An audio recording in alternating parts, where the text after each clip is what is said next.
Hey guys, Mega GMs, welcome to Inside NFTs. Well, I hope you got everything you asked for Christmas yesterday. If you asked for a Solana phone, yikes, you may not be getting that. Now, this isn't new news, but a few days ago, the Solana mobile team said not everyone who ordered is getting their phone, so check your email and see if you got a cancellation notice. If you didn't, you should be golden. So this morning, like always, we're going to touch on some updates from across the NFT ecosystem. We're looking at the market as well. And that market yesterday, bouncing back nicely. In fact, when you see the Forkast 500, probably going to put a smile on your face. In fact, let's dive right into the Forkast 500. You can see here we're starting the day in the green like yesterday, up 1%. And then looking at global NFT sales, you see yesterday 52.8 million in cross-chain NFT sales, up significantly from New Year's Eve where we saw 37.5 million. And you see that bounce back reflected right on the chart here. So yesterday, up across the board, unique sellers, unique buyers, total transactions, and those trade profits. Yeah, traders are winning right now. Yesterday in the positive $3.4 million. That's great stuff. Now we'll look at what's moving the markets. This is on CryptoSlam.io. It's those Froganas up at #1 again, seeing $3.7 million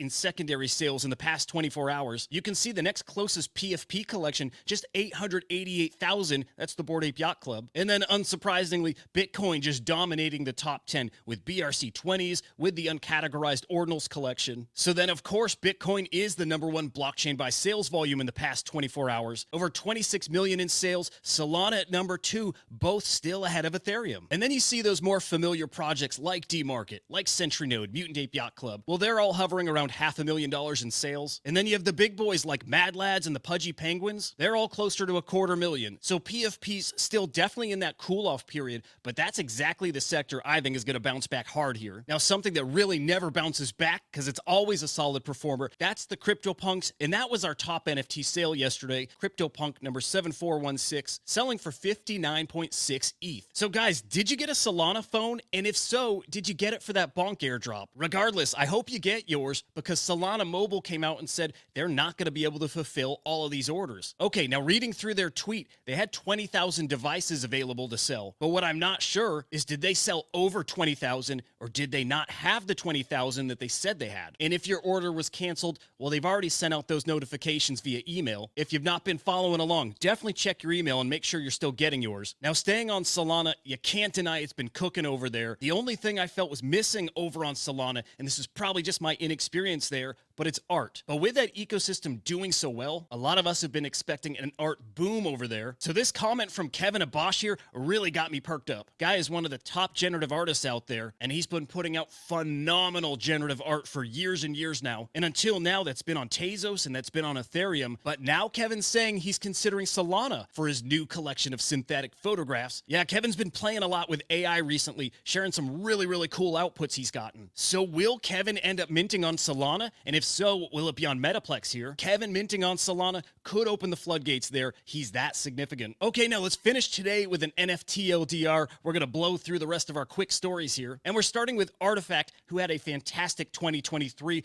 with multiple shoe forging events. Well, they've laid out a little of what's coming next year, starting with Project Animus, which is a digital collectible collection. Q1 next year, those will reveal to be 2D and 3D versions of these characters. Also coming in Q1 is something called Codename Project Inventory. Simply put, says your artifact items in one place. And Murakami pill holders, next year you're going to be able to redeem that pill for something they're teasing as the last pill. So great looking ecosystem, and as you can see, they got quite a bit coming next year. Switching gears here to Free Lunch Capital, that's the group behind the flooring protocol. Well, yesterday they mentioned that they've been talking with the Wasabi protocol. They're looking to build an app that brings perp trading to U tokens. U tokens are their fractionalized NFTs, and apparently they're going to need that because of how much demand has been there on their ETH and U token trading pools. And then we'll end here with Sotheby's, who said yesterday that they've sold $35 million worth of digital art this year. That digital art, I gotta just assume that's all NFTs. And almost certainly their biggest auction of the year was Dmitry Cherniak's Goose. Remember, over the summer, that sold for over $6 million.